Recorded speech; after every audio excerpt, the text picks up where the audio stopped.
Alpine's Hemp Company. Gummies, seltzers, syrups, and more. Treat yourself to the best.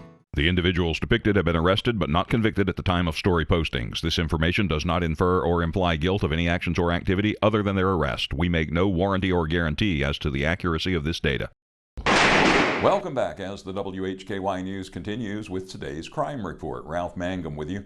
WHKY's Arianna Mack is our leadoff person this time as a Caldwell County man has been arrested on a felony assault charge. A suspect has been charged with assaulting a man who reportedly made inappropriate comments to the suspect's daughter.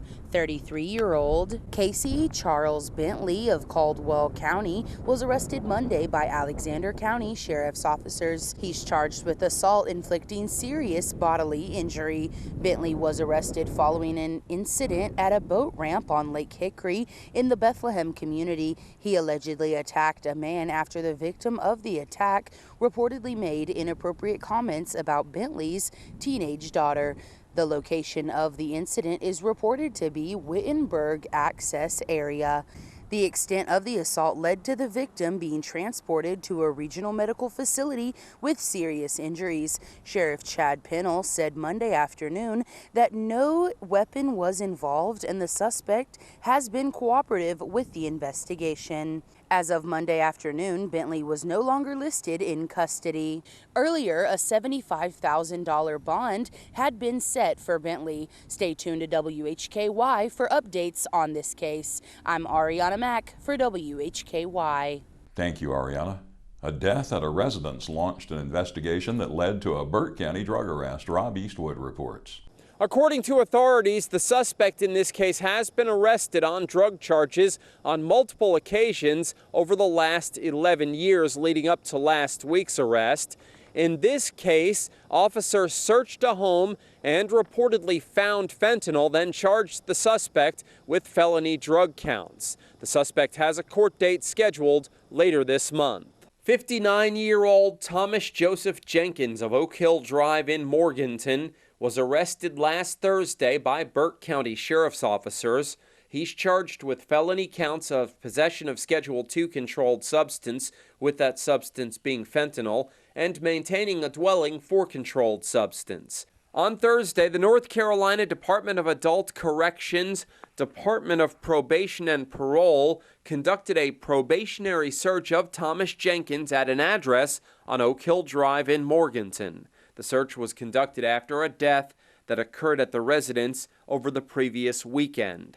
In addition to the death, there have been numerous citizen complaints about suspicious activities originating from the residence.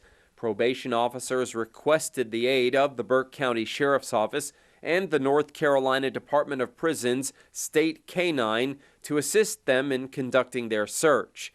During that search, officers and investigators found drug paraphernalia scattered throughout the home. A plastic bag containing a white powdery substance was found, and the contents tested positive for fentanyl. Bond was set at $15,000 secured, and a court date was scheduled for September 19th.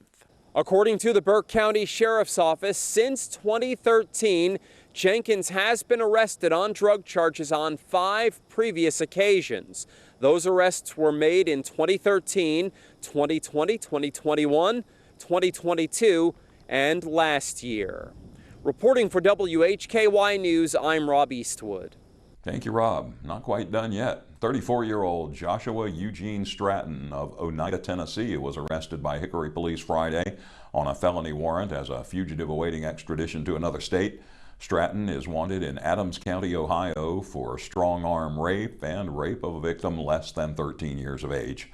Following his arrest, Stratton was placed in the Catawba County Detention Facility where he is being held without bond. A first appearance in district court was scheduled Tuesday in Newton. 35-year-old Forrest Taylor Street of Walterboro, South Carolina has been arrested by Hickory Police on a felony warrant as a fugitive awaiting extradition to another state. Street is wanted by probation and parole officers on charges out of Florence, South Carolina for failure to report an address as a sex offender. Street was jailed Tuesday in the Catawba County Detention Facility. He is being held without bond. A first appearance in district court was scheduled Tuesday in Newton. 34-year-old Kyle Lewis Eichert of Taylorsville was arrested last Tuesday by Alexander County Sheriff's officers. He's charged with a probation violation. Eichert was already awaiting trial for previous charges in Alexander County. He was charged with felony counts of possession of methamphetamine and possession of a Schedule II controlled substance, along with counts of possession of a Schedule IV controlled substance, possession of drug paraphernalia, and driving while license revoked. Eichert is serving a 30-month suspended sentence as the result of a Catawba County conviction in May of this year for felony possession of a Schedule II controlled substance. His prior record shows misdemeanor convictions in Alexander County in 2023 and 2012. Eichert has been released from custody under a secured bond of $12,000. Alexander County District and Superior Court dates were set for September 9th, October 7th, and November 5th. 42-year-old Tracy Michelle Shoemaker of Taylorsville was arrested by probation and parole officers in Alexander County Saturday for felony possession of methamphetamine and possession of drug paraphernalia. She was released under a secured bond of $8,000. An appearance in district court was scheduled for September 23rd. Thanks to WACB's Rick Gilbert for that information. And 70-year-old Daniel Lee Lamberson of OET Road in Taylorsville has been arrested by Hickory Police for felony possession of cocaine and misdemeanor possession of drug paraphernalia. Lamberson was jailed in the Catawba County Detention Facility Tuesday morning under a $1,000 bond. A district court appearance was scheduled Tuesday. That'll do it for our crime report today. Thank you all for joining us. Now for WHKY, I'm Ralph Mangum, reminding you to keep it clean and to keep it legal.